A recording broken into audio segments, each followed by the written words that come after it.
Hello friend, जोहार। आप सभी का आपके स्टडी में स्वागत है। तो हम लोग आंखें गीत खोटा कविता संग्रह पढ़ रहे थे, ठीक है, जिसके कवि कौन थे? श्रीनिवास पांडे जी, ठीक है। उसके अंतर्गत आज जो हम लोग कविता पढ़ने जा रहे हैं उसका नाम है एके तो करेला। इसके पहले के कविताओं को हमने पढ़ चुका है, समझ चुका है। जो लोग नए होंगे, पहली बार आए होंगे हमारे चैनल पर, वो जाकर के इसके पहले के कविताओं को आपकी स्टडी के प्ले लिस्ट में जाकर देख सकते हैं, समझ सकते हैं, ठीक है। तो चलिए हम लोग पढ़ते हैं कविता एके तो करेला। तो इस कविता में कवि का जो स्वर है ना, वो विरोधाभास मालूम पड़ता है। वो है ना, इस व्यवस्था से विक्षुब्ध होकर के, ठीक है, वो कहते हैं, मतलब इनका इस कविता में उनका विरोधाभास स्वर झलकता है।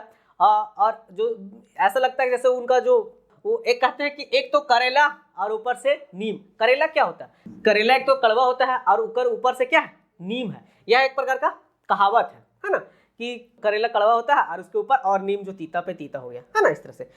तो चलिए इस कविता को हम लोग पूरा पढ़ेंगे, समझेंगे और अंत में इससे इंपॉर्टेंट एमसीक्यू क्वेश्चंस जो ऑफलाइन क्लासेस होंगे उन वीडियो को देखने के लिए आपको डायमंड मेंबरशिप ज्वाइन करना पड़ेगा, जो कीमत है 199 रुपया, जो भी हम लोग जानेंगे। तो आप लोग अंत तक बने रहें और इस कविता को समझने का प्रयास करें। तो देखिए कविता में कवि बोलते हैं कि एके तो करेला जो क्या होता है, अपने आप में वो क्या है? कड़वा होता है ना। एके तो करेला जो कि अपने आप में क्या है? कड़वा है।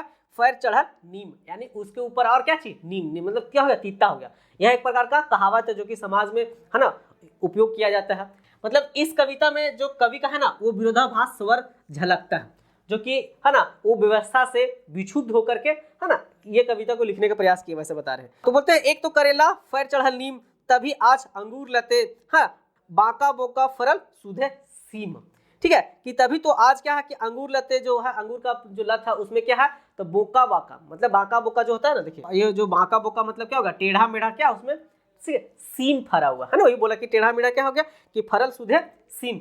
इस प्रकार के एक और हम लोग कविता पिछले क्लास में पढ़ चुके हैं, जैसे होता कि हावला गाछे आम फरल, आम गाछे नीन, हाँ, और क्या बोलते थे उसमें कि परासे गाछे फूल खिलल और अंगूर लते सीम। तो वहां पे भी क्या था? अलग अलग चीज के विरोधाभास करके बताए थे कवि, तो उस तरह से। तो यहाँ पे भी कुछ वैसा ही बताने का प्रयास कर रहे हैं कि एक तो करेला फिर चढ़ल नीम, तभी आज अंगूर लते, बाका बोका फरल क्या चीज? सीम। कि तभी आज क्या है कि अंगूर के गाछ में क्या फरा हुआ? तो सीम फरा हुआ है, ठीक है। और बांका बोका का मतलब होता है टेढ़ा मेढ़ा, है ना, कि टेढ़ा मेढ़ा फरा हुआ है।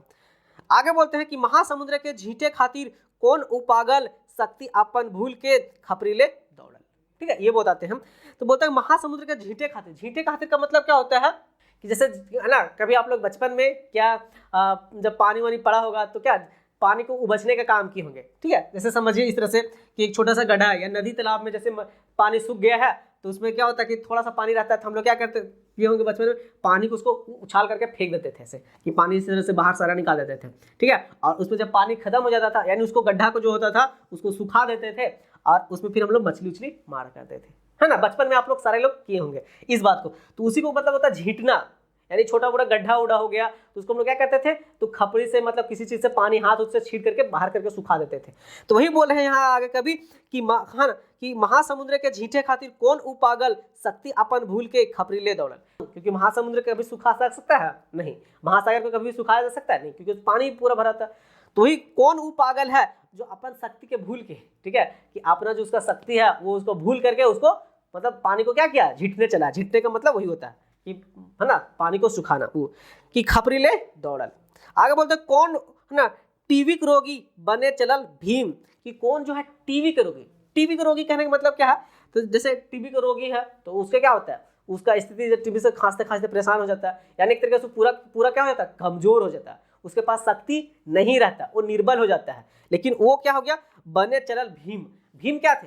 तो जब भीम हम लोग महाभारत में देखे तो भीम गदा जो किसी से मारता था उसका काम में तमाम हो जाता। मतलब भीम जो है वो शक्तिशाली के प्रतीक थे। जब किसी चीज को हम लोग बोलते हैं भीम जैसन, भीम जैसन मतलब क्या हो गया? वो भीम यानी शक्तिशाली के, बलवान के वो प्रतीक थे, ठीक है। तो वही था। कभी बोल रहे हैं कि कौन टीवी के रोगी बनने चला भीम, यानी कौन कमजोर व्यक्ति है जो बलवान बनने चला है, शक्तिशाली बनने चला है, ठीक है, अपन शक्ति को भूल के, कौन पागल है, ये बोलते हैं। कि दूर सागर एक पार जवैया, अनंत लोक एक राही, बिछुत हृदय पवित्र प्रेम, पथे पथे न चाही। कि कौन दूर सागर पार जवैया, दूर सागर को पार करके जाना है, और अनंत लोक एक राही मतलब कि अनंत लोगों को जाना है ना रास्ते पर, इस तरह से कि विशुद्ध हृदय, जिसका हृदय क्या पूरा एकदम है ना शुद्ध हो, वही बोले विशुद्ध हृदय, और इसमें क्या पवित्र भाव हो, प्रेम का भाव हो, कि मुंह में अमृत होगा और आंखों में क्या होगा, प्यार होगा। ठीक है, उस तरह से कि कौन है जो कि वो सागर के पार जवैया है, जो सागर को पार करने के लिए जाना चाहता है, अनंत लोक एक राही है जो बहुत दूर तक, अनंत लोक का मतलब क्या होगा, बहुत दूर तक वो जाना चाह रहा है। विशुद्ध हृदय मतलब हो गया हृदय को शुद्ध हो, इस तरह से कि कौन मुँह का अमृत है ना, कि पथे पाथे का राही, पथे का मतलब होता है क्या चीज, पथ मतलब रास्ता है ना, पथ मतलब रास्ता, और पथे मतलब राहगीर, कि कौन जो व्यक्ति है जो कि रास्ता से क्या जा रहा है, राहगीर रास्ता चाह रहा है, कहाँ उसको जाना है, इस तरह से है ना। मुँह अमृत, आंखों में प्यार, भाव सत्य भीम है, और उसका भाव में कैसा है, तो सत्य का यानी सच्चाई का क्या भाव उसका झलक रहा है ना, भीम उसका प्रकट हो रहा है, इस तरह से। तो ये था कविता, जिसमें कवि जो थे व्यवस्था के बदलने वाले व्यक्ति को है ना, कि भाव लेके कोई यदि निर्बल और कमजोर, बोलते हैं कि यदि कोई व्यवस्था है जो कि उसको लग रहा है कि गलत है, उसको बदलना चाह रहा है, तो ही बोल रहे हैं कि सामाजिक व्यवस्था में बदले के भाव लेके कोई निर्बल या फिर कमजोर व्यक्ति जो है बढ़ने की सोचता है, तो वो क्या है, पागल है। ठीक है, ये इसका कुछ कविता का भाव था। अब आगे चलिए इससे कुछ है ना इंपॉर्टेंट एमसीक्यू क्वेश्चंस को भी हम लोग जान लेते हैं। तो चलिए देखते हैं कुछ इंपॉर्टेंट एमसीक्यू क्वेश्चंस क्या है। पहला क्वेश्चन है, एके तो करेला फिर चढ़ल नीम, तभी आज अंगूर लते बांका कोका फरल सुधे सीम। कि एक तो करेला है और फिर ऊपर से क्या है, नीम चढ़ गया, यानी एक तो अपना खुद में कड़वा है और उसके ऊपर क्या है, तीता चढ़ गया। ठीक है, तभी आज अंगूर लते बांका कोका फरल सुधे सीम, तभी आज क्या होगा, टेढ़ा मेढ़ा जो है वो अंगूर के लत में क्या फरा है, क्या चीज, तो टोटल सुधे, सुधे का मतलब होता है क्या चीज ना, पूरे क्या चीज फरा हुआ, सीम फरा हुआ। ये पंक्ति कौन कविता संग्रह से ले गया है। ठीक है, तो कौन कविता संग्रह से लिया गया, तो याद रखना इसको कि आंखें गीत जो कविता संग्रह है उससे यह लिया गया। प्रकाशन कब हुआ था, तो पहला प्रकाशन हुआ था 2000 में। ठीक है, और दूसरा कब हुआ था, तो 2019 में। ठीक है, इसका जो प्रकाशक कौन था, तो प्रकाशक का नाम था पृथ्वी प्रकाशक। अब वितरण कौन था इसका, तो झारखंड झरोखा। ये सारे कुछ आपको याद रखने हैं। ठीक है, ये आंखें गीत में कुल 72 कविताएं हैं, जिसमें से 72 में से 71 जो कविताएं हैं वो क्या कविता और एक क्या छनिका, और कुल छनिकाओं की संख्या कितनी, 11 है।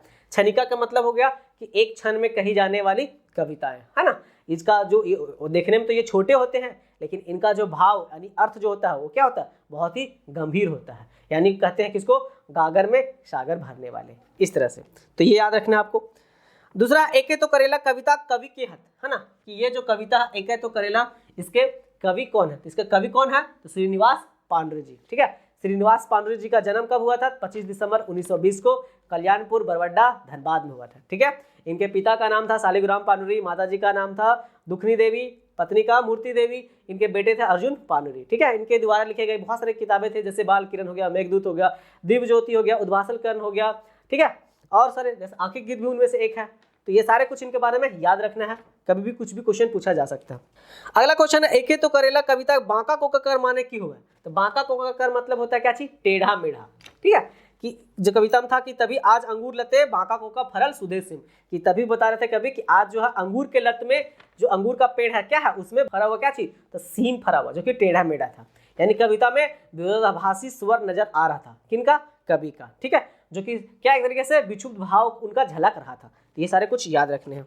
अगला, एके तो करेला कविता के आपन है ना शक्ति भूल के भीम बने चलल है, यानी के इसमें बोल रहे हैं कि एके तो करेला कविता में के आपन शक्ति भूल के, तो आपन शक्ति को कौन भूल के जाता है, तो याद रखना है टीविक रोगी। टीविक रोगी यानी उसमें क्या था, उसको कमजोर का प्रतीक था, और वो अपने शक्ति को भूल करके क्या बनने चल रहा था, तो भीम बनने चल रहा है, यानी शक्तिशाली बनने की कोशिश कर रहा था। ठीक है, तो इस तरह से था ये कविता।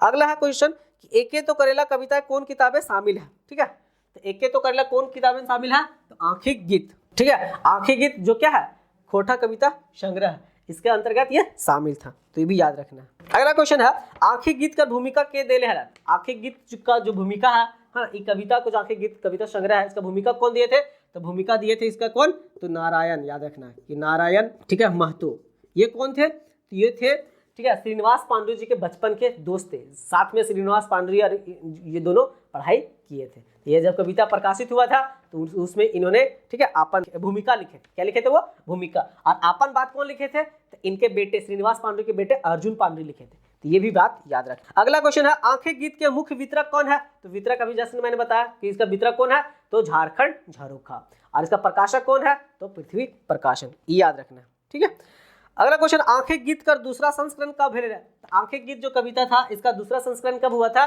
तो दूसरा संस्करण हुआ था 2019 में, पहला कब हुआ था तो 2000 में और दूसरा 2019 में। ठीक है, ये याद रखना। इसका प्रकाशक कौन था, पृथ्वी प्रकाशक था। तो ये था कुछ इंपॉर्टेंट एमसीक्यू क्वेश्चंस। मैं आशा करता हूं कि आपको अच्छा लगा होगा तो इसे लाइक करें और हमारे चैनल को सब्सक्राइब करें और कमेंट बॉक्स में जरूर बताएं कि आपको ये कविता ठीक है कैसा लगा। धन्यवाद।